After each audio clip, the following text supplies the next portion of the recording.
Well, hello everybody, how's it going? Welcome back to the channel, and welcome back to one of our weekly Ranking of Kings discussion videos. Today we're talking all about Episode 7, The Prince's Apprenticeship. But before we get to the video proper, a quick reminder if you haven't done so yet, to hit that subscribe button, ring the bell, set notifications to all, let all of AniTube know that you're here, and without further ado, we're going to go ahead and jump right into this week's episode. And the first thing on my mind this week is I gotta say that there is a significant amount of repeated shots. This happens a few times. The first time was funny, and then it kept happening, and it was funny each time. It was just sort of weird, right? Because I had clocked that was very strange. And unless I'm mistaken, I don't believe that this has happened in other episodes. I believe this is the episode that has, like, the repeat, like, something happens and then they replay it 3 times. So if I had to guess, this might actually come down to whoever it was who was the episode director for this particular episode, episode 7. Unfortunately, I don't have the cast, or rather the crew member, in their name in front of me, so I don't know who the episode director was, but this very much feels like a particular episode director influence as opposed to something that the series director would have requested for this particular episode. So I do assume that it is like an episode director thing, and I did notice that, and I'd be very curious if this has happened before and I'm just not remembering. I do have a bit of a lousy memory when it comes to these sorts of things, so if I am forgetting, do let me know. However, this is not the only thing to talk about, of course. The big thing for me this week is DESPA. Getting introduced to DESPA was actually really fun. I think as a character, he's really strong, and I really enjoy his presence. I will say, if I might do a little bit of design time, I think DESPA's design is super solid, as with basically every design in Ranking of Kings. It's a series with very simple designs, and yet they're very striking. They never really fail to impress. And DESPA is no different. His outfit is this sort of, he's clad in all red. It's a bit of a sort of pompous sort of demeanor. Honestly, his appearance is very much sort of harkens to maybe like a Shakespeare type person, right? Like he's got the fancy pants, and he comes off as a bit pompous, right? He's a bit egotistical, and he cares very much about his looks. He's a handsome man. He's a handsome fellow, right? So we get a character who very much cares about his looks. He wears very fancy clothes. He has the very nice mustache. It's very finely trimmed, hair very well coiffed, right? He's the kind of gentleman who really cares about his appearance, and that shows in his attitude as well. He is a bit pompous. He is a bit vain, right? Like this comes out in his personality, and we can get that through his character design. It's why a great design tells you a lot about a character, but it also tells you a lot about their ideals. The fact that DESPA is clad in mostly red should not go overlooked. The fact that he is clad in all red is very indicative of the ideals that he actually tries to instill into others, and that is courage. As we hear him say to Boji, he very much finds courage to be the most important thing. When he made an ordinary man into a king, DESPA had said that the thing that held that man to a higher standard, the reason why he went from an average guy into a king of a kingdom, is because he had courage. He never faltered, he never wavered, he had the courage to stand his ground. And if the person in question has courage, then DESPA can turn them into a king. At least he can certainly try. He's a very cocky dude. He's a very arrogant, a bit of a smug type of character, but he's also a good person. He has a good heart. The way he treats Boji and Kage, there's no malice in there. He's a very genuine, kind dude who actually, he does want to get paid. You know, it's his job. This is what he does, right? But at the same time, because, you know, a man's got to eat, but he still very much likes to be around them. You can tell that he enjoys having them around. They cook him nice meals, and so he in turn treats them with a lot of dignity and respect. And I really appreciate DESPA's character for that. It helps that the man is voiced by none other than Takahiro Sakurai, who you might know as REIGEN from Mob, Fitzgerald from Bungo Stray Dogs, Rohan from JoJo's, Ayame from Fruits Basket, Misaki from Junjo Romantica, Giyu from Demon Slayer, Cloud from friggin' Final Fantasy VII. The list goes on and on and on and on. Takahiro Sakurai is an absolute legend. To have him in your show means it's only going to elevate the show as a whole, and Despa's inclusion in the series does just that. I think Despa is an amazing character to introduce into this show, especially as a sort of teacher type role that he's serving to Boji. The fact that he is the prince in question in the episode title of The Prince's Apprentice. He's just a brilliant character, and it's good to have him around, you know. However, there is other things going on as well. There is the fact that we have Boji's big training. Boji, as he is explained by Despa at one point, Boji literally cannot increase his physical strength.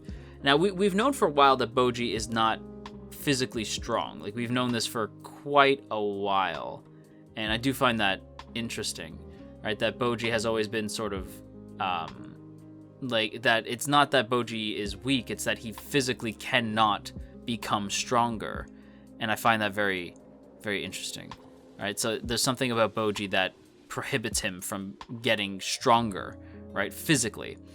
And he is he's told this by Despa, who, to be fair, is also very weak, but Despa's going to help him find a way to get stronger despite his physical strength not being up to snuff. Even though Boji can't get physically stronger, there are other ways to become a strong king, and Despa's going to help him get to that point.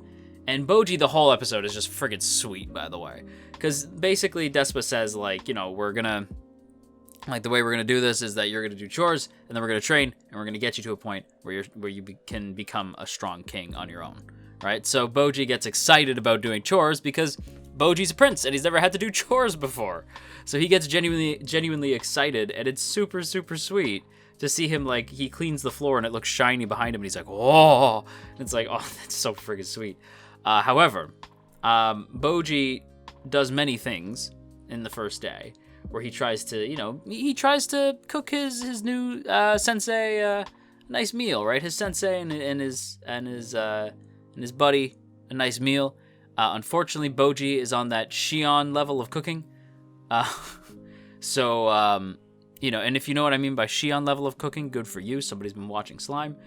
In fact, it literally looked like the food that she makes Rimuru eat at one point, which is really funny. I'm pretty sure she makes Benimaru eat the same. Yeah, Rimuru and Benimaru eat the purple food. Literally the exact same meal. But, you know, it's not bad. It's not bad. The boys just start tripping balls once they eat it because Boji accidentally poisons them, which is hilarious.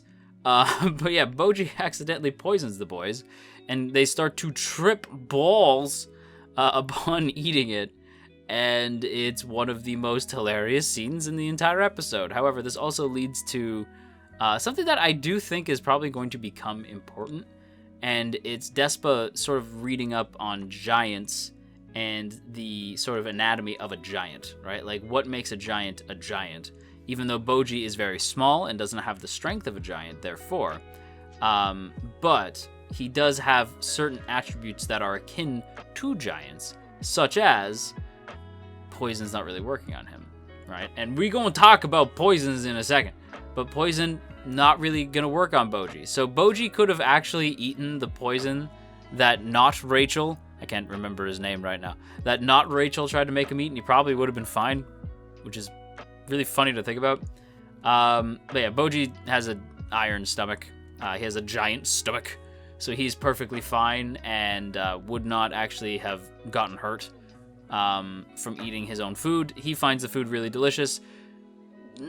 Kage and Despa, not as much.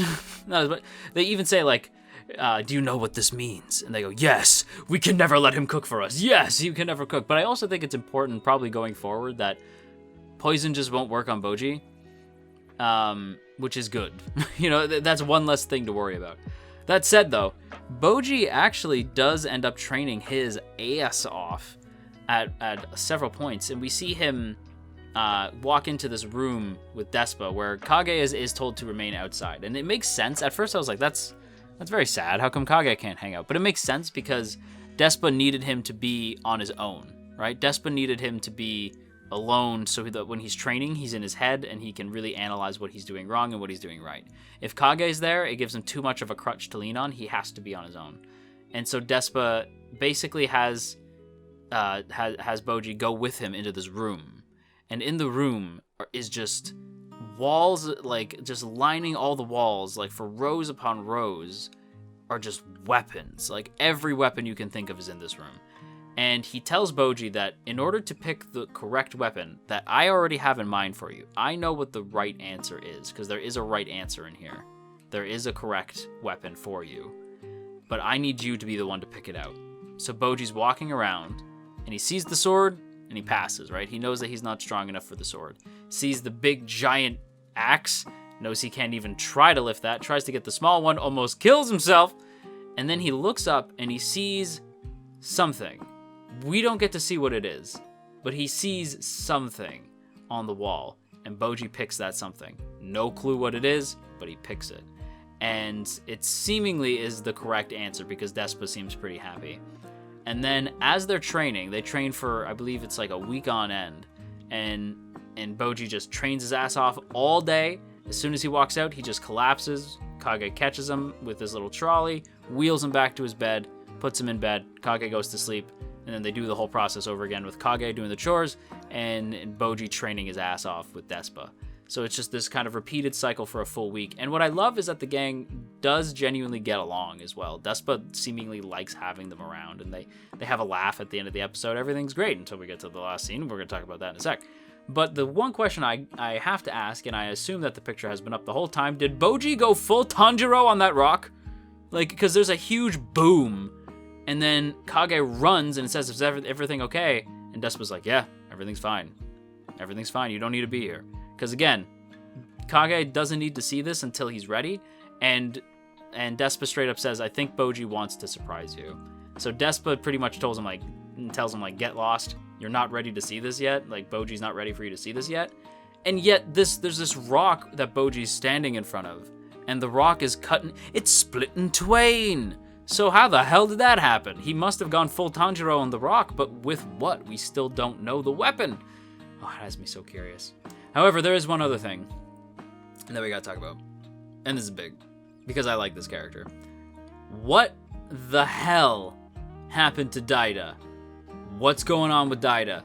Daida drinks the potion. He drank the potion, but it wasn't just some sort of like strengthening potion. It was a potion of resurrection, which like what? And then as that happens, right? Like you see Daida like squirm and move around, and he's uncomfortable, and then he sort of collapses. And then when he opens his eyes, something's off, right? I'm like, something's weird with Daida. I don't know what's going on. And then at the end of the episode, Daida sits down on the throne and says, so, I have sacrificed another son. And I was like, I'm sorry, did Boss take over Daida? Is that Boss? Did Boss take over Daida? Is Daida dead? What does that mean? If Daida's dead, what does that mean? Because if that's Boss, right? If that's Boss in there, does that mean that when Boss... So Boss picked... So, okay, but when Boss was dying, he picked Boji, right? He picked Boji to be king. Would that have meant that he wanted Boji to be the one that he took over and not Daida? Was he trying to save Daida and just take over Boji? Or was he trying to take over Daida and have Boji just take over the throne while he just got to live a normal life? Like, what's going on with Boss? Is Daida even alive? I have so many questions, and I have a feeling I am not going to get any answers. This is just the way of things, I suppose.